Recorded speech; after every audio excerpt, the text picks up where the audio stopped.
saling memberikan nasihat sesama muslim adalah kewajiban kita. Hendaklah di antara kamu ada segolongan orang yang menyeru kepada kebajikan, menyeru berbuat yang ma'ruf, dan mencegah dari yang mungkar. Dan mereka itulah orang-orang yang beruntung. Nasihatku untukmu. Nasihatku untukmu.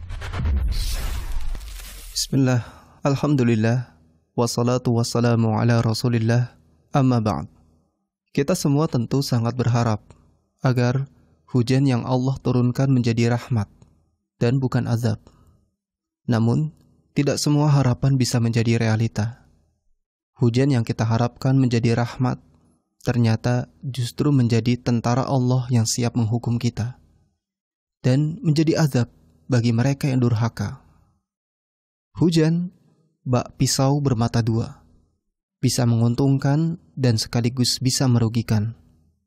Tentunya, kita masih ingat peristiwa yang pernah terjadi di zaman Nabi Nuh alaihi salam. Bagaimana Allah membalas keangkuhan umat Nabi Nuh dengan hujan dan air yang berlimpah. Allah Subhanahu wa taala berfirman, "Fafatahna abwabas samaa'i bima'im munhamir wa fajjarnal ardu 'uyunan faltaqal ma'u 'ala amrin qad qudir." Maka kami bukakan pintu-pintu langit dengan menurunkan air yang tercurah. Dan kami jadikan bumi memancarkan mata air, maka bertemulah air-air itu untuk satu urusan yang sungguh telah ditetapkan. Quran Surat Al-Qamar ayat 11-12. Di saat itulah, tidak ada yang bisa menyelamatkan diri selain mereka yang Allah rahmati. Allah Subhanahu wa ta'ala berfirman, وَنَادَى نُوحٌ ابْنَهُ وَكَانَ فِي مَعْزِلٍ يَا بُنَيَّ ارْكَبْ مَعَنَا وَلَا تَكُن مَّعَ الْكَافِرِينَ قَالَ سَآوِي إِلَى جَبَلٍ يَعْصِمُنِي مِنَ الْمَاءِ قَالَ لَا عَاصِمَ الْيَوْمَ مِنْ أَمْرِ اللَّهِ إِلَّا مَن رَّحِمَ وَحَالَ بَيْنَهُمَا الْمَوْجُ فَكَانَ مِنَ الْمُغْرَقِينَ. Dan Nuh memanggil anaknya, sedang anak itu berada di tempat yang jauh terpencil. "Hai anakku, naiklah ke kapal bersama kami, dan janganlah kamu berada bersama orang-orang yang kafir." Anaknya menjawab, "Aku akan mencari perlindungan ke gunung yang dapat memeliharaku dari air bah." Nuh berkata, "Tidak ada yang melindungi pada hari ini dari azab Allah selain Allah saja yang Maha Penyayang." Dan gelombang menjadi penghalang antara keduanya, maka jadilah anak itu termasuk orang-orang yang ditenggelamkan. Quran Surat Hud ayat 42 dan 43. Ayat Al-Quran yang sering didengungkan ketika terjadi musibah adalah firman Allah di surat Ar-Rum. "Zaharul fasadu fil barri wal bahri bima kasabat aydin nas liyudhiqahum ba'dalladzi 'amilu la'allahum yarji'un." Telah nampak kerusakan di daratan dan di lautan disebabkan perbuatan tangan-tangan manusia, agar Allah merasakan sebagian dari perbuatan yang mereka lakukan supaya mereka kembali. Quran Surat Ar-Rum. Ada satu hal yang telah menjadi mindset hampir semua orang terkait ayat ini, yakni tafsir dari kalimat bima kasabat aydin nas hanya terbatas pada sikap manusia yang tidak ramah terhadap lingkungan. Mereka menyimpulkan bahwa banjir atau bencana apapun bentuknya disebabkan sikap manusia yang tidak disiplin dalam mengelola lingkungan. Di saat banjir mulai melanda, ramailah orang-orang menyalahkan kesalahan membuang sampah sembarangan, kesalahan infrastruktur yang kurang diperhatikan pemerintah, atau eksploitasi alam yang tidak terkontrol, dan seterusnya.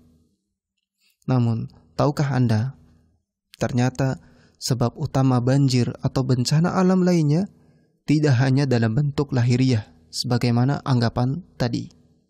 Ada sebab terpenting yang ternyata belum dipahami kebanyakan orang. Sebab itu adalah perbuatan maksiat.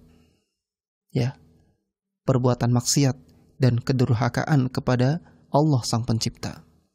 Ini merupakan sebab terbesar Allah mendatangkan bencana alam. Dosa dan maksiat adalah sebab terbesar Allah mendatangkan banjir. Itulah tafsir yang dipahami oleh para sahabat ulama masa silam terhadap surat Ar-Rum tadi. At-Tabari menyebutkan keterangan dari Al-Hasan Al-Basri ketika menafsirkan ayat ini. Afsadahumullahu bidhunubihim fi bahril ard wa barriha bi'a'malihim al-khabithah. Allah menghancurkan mereka disebabkan dosa mereka berupa kerusakan di daratan maupun di lautan disebabkan perbuatan buruk mereka. Dinukil dari tafsir At-Tabari. Kemudian As-Suyuti rahimahullah menyebutkan keterangan dari Abu Bakar bin Ayyash rahimahullah ketika beliau ditanya tentang ayat ini.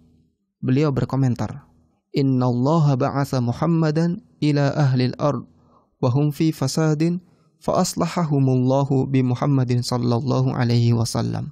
Faman da'a ila khilaf ma ja'a bihi Muhammad sallallahu alaihi wasallam fahuwa minal mufsidina fil ard. Sesungguhnya Allah mengutus Muhammad sallallahu alaihi wasallam ke penduduk bumi ketika mereka dalam kondisi rusak, yakni masa jahiliyah. Kemudian Allah memperbaiki mereka dengan mengutus Muhammad sallallahu alaihi wasallam. Siapa yang mengajak kepada perbuatan yang bertentangan dengan apa yang dibawa oleh Nabi Muhammad sallallahu alaihi wasallam, berarti dia termasuk orang-orang yang berbuat kerusakan di muka bumi. Dikisahkan oleh Safiyah radhiyallahu anha tentang gempa yang terjadi di zaman Umar bin Al-Khattab radhiyallahu anhu. Pernah terjadi gempa bumi di Madinah pada masa Umar radhiyallahu anhu, sehingga beberapa pagar roboh. Lalu Umar berkhutbah, Ayyuhan nas, ma hadha, ma asra'a ma ahdathtum, la in 'adat la tajiduni fiha. Wahai sekalian manusia, apa yang terjadi? Betapa cepatnya maksiat yang kalian lakukan. Jika terjadi gempa bumi lagi, kalian tidak akan menemuiku lagi di Madinah. Hadis riwayat Al-Baihaqi dalam sunannya, dan juga Ibnu Abi Syaibah dalam Al-Musannaf dengan sanad yang sahih. Gempa itu belum terjadi di masa Nabi Shallallahu Alaihi Wasallam. Umar khawatir dia juga tertimpa sebab maksiat yang dilakukan manusia. Lalu beliau mengancam jika terjadi gempa yang kedua, beliau akan keluar Madinah.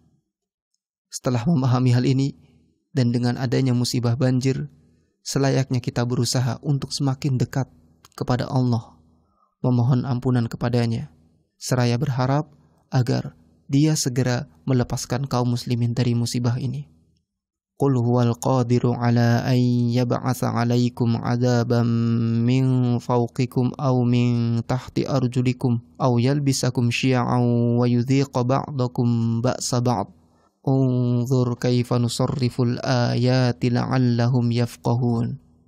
Wa kadzdzaba bihi qaumuka wa huwal haqq. Qul lastu 'alaikum biwakil. Likulli naba'im mustaqar wa sawfa ta'lamun.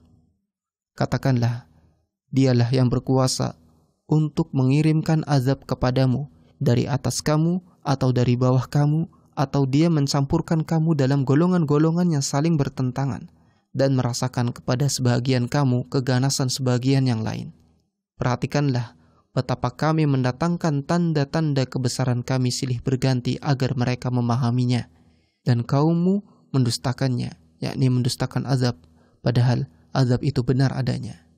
Katakanlah, aku ini bukanlah orang yang diserahi mengurus urusanmu.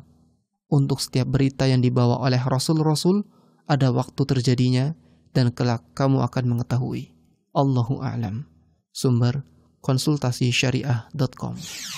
Nasihatku untukmu. Nasihatku untukmu.